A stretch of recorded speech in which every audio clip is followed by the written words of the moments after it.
అందరికీ నమస్తే. Welcome to Mukkanti edition. ఇవాళ మనం సనాతన ధర్మంలో ఉన్నటువంటి కొన్ని ముఖ్యమైన అంశాల గురించి మాట్లాడుకుందాము. ముఖ్యంగా గోవుల గురించి చెప్పండి. గోవుల సంరక్షణ, గోవులను పూజించడం, ఇది మన సనాతన ధర్మంలో ఉందండి. ఈ రోజు మన ఇంట్లో కారు ఉందా, బిల్డింగ్ ఉందా అని అనుకుంటున్నామండి. ఆస్తి అంటే ఇవే అనుకుంటున్నాం. కానీ ఒకప్పుడు ఆస్తి అంటే ఏంటంటే ఇంట్లో ఆవులు ఉండేది అనమాట. వాళ్ళని లక్షల ఆవులు ఉన్నాయి, 2 లక్షలు ఉన్నాయి. ఇవన్నీ ఈ రోజు కూడా పత్తుమేడ అనేది అయితే రాజస్థాన్ లో ఉందో అక్కడ 1,70,000 పైన ఆవులు ఉన్నాయి ఒక స్వామీజీ దగ్గర. అవే మన సంపద. ఒకప్పుడు ప్రతి ఇంట్లో ఆవు ఉండేది. కుక్కలు రోడ్డు మీద ఉండేదండి. కానీ ఈరోజు కుక్కలు తీసుకొని ఇంట్లో పెట్టుకుంటున్నాం, ఆ ఆవుల్ని రోడ్డు మీద వదిలేస్తున్నాం. జీవితంలో మనిషి అన్నవాడు ఆరోగ్యమే మహాభాగ్యం అన్నారు. ప్రతివాడు ఆరోగ్యంగా ఉండాలి అంటే ఆవు పాలు ఇంపార్టెంట్, ఆవు నెయ్యి ఇంపార్టెంట్. మనం తినే ఆహారం మన కడుపు వరకు, మన శరీరం వరకు ఉంటుంది. కానీ ఆవు నెయ్యి ఏంటంటే మన బ్రెయిన్ వరకు రీచ్ అవుతుంది. ఆ మెదడుని షార్ప్ చేస్తుంది. కాబట్టి దాంట్లో వాడు బ్రాహ్మణుడా శూద్ర అని కాకుండా 4 వర్ణ వ్యవస్థ ఉండేది భారతదేశంలో. చాతుర్వర్ణ్యం మయా సృష్ట గుణకర్మ విభాగాశ అంటుంది. గుణాల బట్టి 4 వర్ణాలు ఉండేది. కాబట్టి ఆ వర్ణాలని కాకుండా ప్రతి వాళ్ళు ఆరోగ్యంగా ఉండాలి అంటే ఆ గోవు ఇంపార్టెంట్. నేను హైదరాబాద్ నుంచి ఢిల్లీ వరకు పాదయాత్ర చేశాను. మథుర రాగా నాకు ఒక ప్రశ్న వేశారు ఒకరు. స్వామీజీ, సడన్ గా శ్రీకృష్ణ పరమాత్మ మీకు ఎదురైతే మీరేం కోరుకుంటారు స్వామీజీ అని. ఏం లేదయ్యా, నాకన్నా ముందు ఈ భూమి మీద శ్రీ శ్రీ శ్రీ తిదండి చిన్నజీయ స్వామి వారు వచ్చారయ్యా, వారికన్నా ముందే ఈ భూమి వదిలిపెట్టి వెళ్ళిపోవాలని కోరుకుంటా అని చెప్పాను. ఎందుకు అంటే ఆ గురువు ఇచ్చిన జ్ఞానం అన్నమాట. వారు వేద గురుకులాలు పెట్టి పిల్లలు ఆ జ్ఞానం ఇస్తున్నారు. కాబట్టి ఇప్పుడు పాకిస్తాన్లో పిల్లలను వాళ్ళు అంత అన్యాయం ఎందుకు చేస్తున్నారు? పిల్లల చేతిలో కూడా గన్నులు పెడుతున్నారు. అదే పిల్లల చేతిలో ఒక మంచి పుస్తకాన్ని పెట్టి మంచి జ్ఞానాన్ని చంపి ఒక ఇంజనీరు ఒక అవ్వాలని ఒక మంచి యూనివర్సిటీస్ కట్టి వాళ్ళకి ఇవ్వగలిగితే ఆ పాకిస్తాన్లో కూడా ఆ ఉగ్రవాదం తగ్గుతుంది. కాబట్టి బాబా రామ్దేవ్ గారు మన ఒక మాట అన్నారు, పాకిస్తాన్ యుద్ధం చేసి గెలిస్తే అక్కడ కూడా మనం గురుకులాలు పెడతామని. వాళ్ళకు కూడా ఒక మంచి జ్ఞానాన్ని అందించి ఆ ఉగ్రవాదాన్ని దూరం చేసేది ఏదైనా ఉంటే అది మన విద్య. కాబట్టి ఆ విద్యని వాళ్ళకు కూడా అందించాలని నాదే ఆశ అండి. ఇంకోటి, గోవులు పూజించడం వల్ల మనకు వచ్చే ఫలితాలు ఏంటండి? గోవులు పూజిస్తారు కదా. గోవు అనేది, గోవా అంటే చాలా మంది వెళ్ళడానికి సిద్ధంగా ఉన్నారండి. గోవు పూజిస్తే లాభం ఏంటంటే పూజ చేస్తే లాభం లేదండి. పూజ చేస్తే అన్ని నష్టం అనమాట. అద్దం మీద దుమ్ము ఉందనుకోండి, మన ముఖం మనకు కనిపిస్తుందండి, కనబడదు. మనసు అనే అద్దం మీద దుమ్ము ఉందంట. కామ, క్రోధ, లోభ, మోహ, మద, మత్సర, అహంకార, మమకార, సంశయం. కాబట్టి యంత్రం ఏం చేస్తుందంటే నీటిని పై తీసుకెళ్తుంది.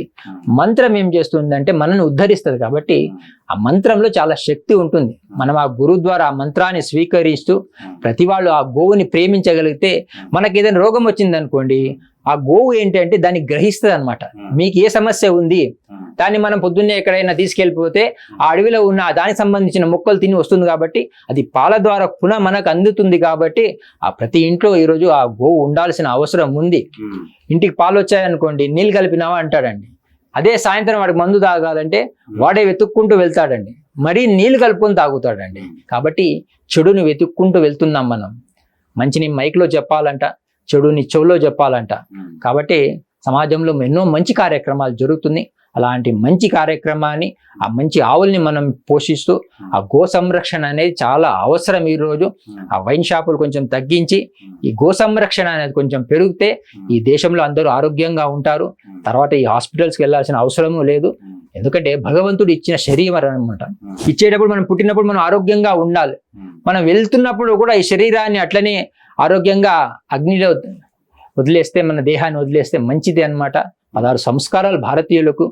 పిల్లలకు కారు ఇస్తున్నారు, కారు ఇవ్వకుంటే కొన్ని రోజులు ఏడుస్తారండి. కారం అలాంటి వాళ్ళు తింటే కొంతసేపు ఏడుస్తాం.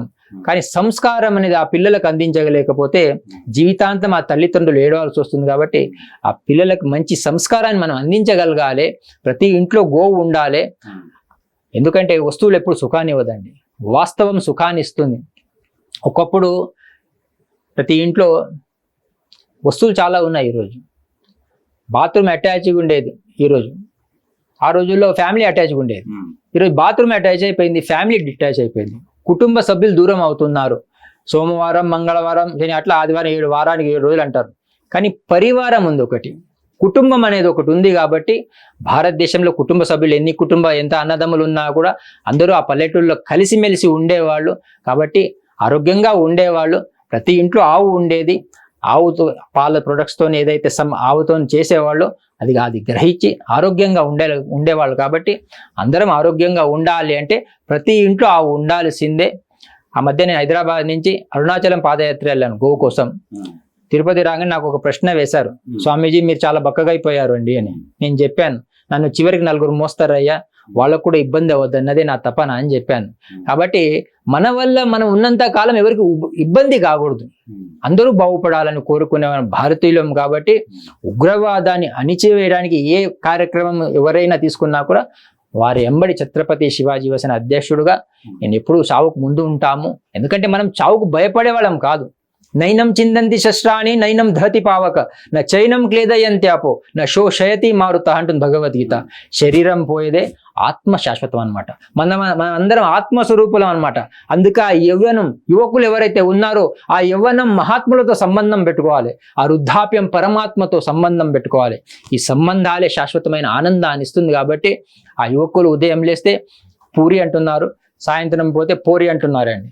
కాబట్టి నా జీవితంలో నేను ఎప్పుడు ఆ పూరి గురించి ఆలోచించలేదండి.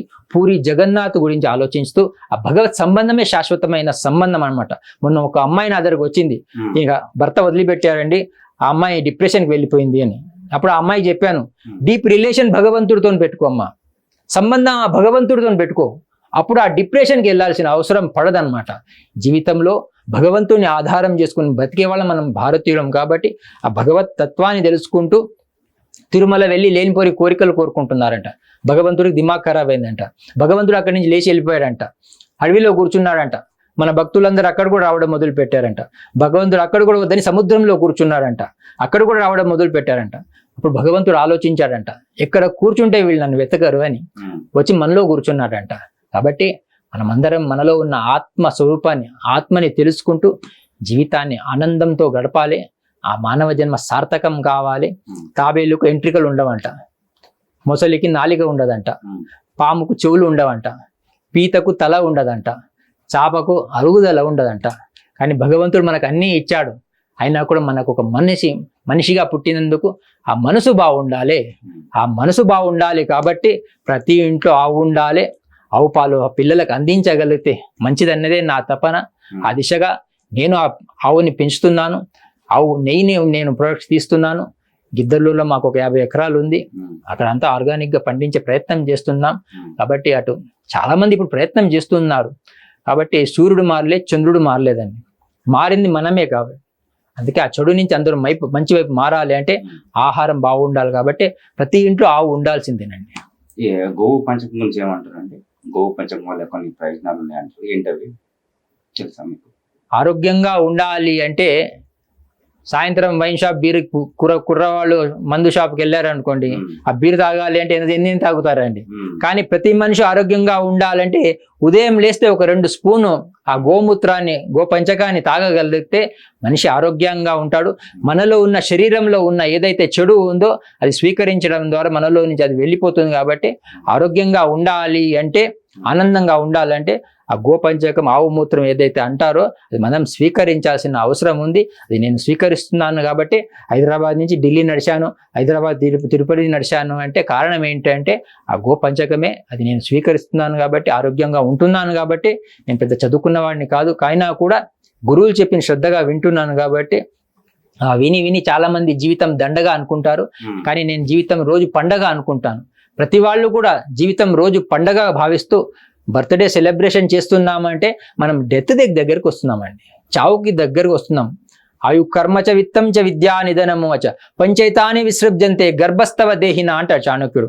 ఆయుష్, మీరు ఎన్ని సంవత్సరాలు బతుకుతారు, ఆయు కర్మ, ఏం పని చేస్తారు, ఆయు కర్మచ విత్తం, ఎంత సంపాదిస్తారు, ఆయు కర్మచ విత్తం చ విద్య, ఏం చదువుకుంటారు, చ విద్యా నిధనము అచ, మీరు ఎప్పుడు చనిపోతారు, ఇది మీరు పుట్టినప్పుడే డిసైడెడ్ అనమాట.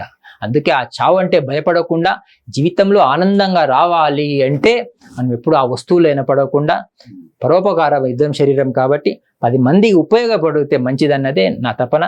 నేను ఆ 40 సంవత్సరాల నుంచి దీక్షలో ఉన్నాను. నా జేబులో ఎప్పుడు రూపాయి ఉండదు, అయినా కూడా భారతదేశం అంతా ఇప్పటికే 40 సంవత్సరాలు పర్యటన చేశాను. ఎందుకు అంటే భగవంతుని నమ్ముకోండి అన్నారు. ఎక్కడైనా భగవంతుడిని అమ్ముకోండి అని ఎక్కడ చెప్పలేదండి.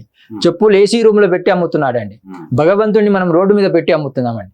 మనం అమ్ముకునే వాళ్ళం కాదండి. నమ్ముకునే వాళ్ళం. పరిపూర్ణమైన విశ్వాసం భగవంతుడి మీద ఉండాలి. అనన్యా చింతయంతో మాం ఏ జనా పర్యుపాషతే తేషాం నిత్యాభియుక్తానాం యోగక్షేమం వహామ్యహం అంటాడు భగవంతుడు భగవద్గీతలో. కాబట్టి ఆ భగవంతుడి మీద విశ్వాసం ఉండాలి. కాబట్టి ఇంట్లో తల్లిదండ్రులను ప్రేమించగలగాలండి. తల్లికి మించిన దైవం లేదండి. మన తల్లిదండ్రులే మనకు పార్వతీ పరమేశ్వరులు. కాకి కూడా అన్నం పెట్టకుండా కోట్లు సంపాదించేవాడి కన్నా కూటికి లేకున్నా కన్న తల్లిదండ్రుల సేవ చేసేవాడే కోటీశ్వరుడు అండి. జీవితంలో ఏదో 4 కాగితాల ముక్కలు సంపాదించుకొని ఏదో కారు కొని మనం ఏదో సంపాదించుకుంటున్నాము అంటే అది కాదండి. కాబట్టి ఆ తల్లిదండ్రులను గౌరవిస్తూ ఇంట్లో ఉన్న పెద్దవాళ్ళని అందరినీ గౌరవిస్తూ అందరినీ నా వాళ్ళుగా భావిస్తూ ముందుకు సాగాలన్నమాట. ఎథిక్స్ పాటించాలి. 1835లో క్లైవ్ లార్డ్ మెకాలే భారతదేశానికి వచ్చినప్పుడు భారతదేశంలో ఒక అడుక్కునేవాడు లేడండి. అలాంటి దేశం అండి. ఈ దేశంలో వ్యభిచారం లేదు, ఈ దేశంలో దొంగతనాలు లేవు, ఈ దేశంలో ఒకటి ఉంది. ఏముంది అంటే గురు పరంపర ఉంది. గురు ఏం చెప్తే శిష్యులందరూ వాళ్ళ మాటలే వింటారు, వీరు వేరే వాళ్ళ మాటలు వినరు. అందుకే దేశం చాలా సమృద్ధిగా ఉంది.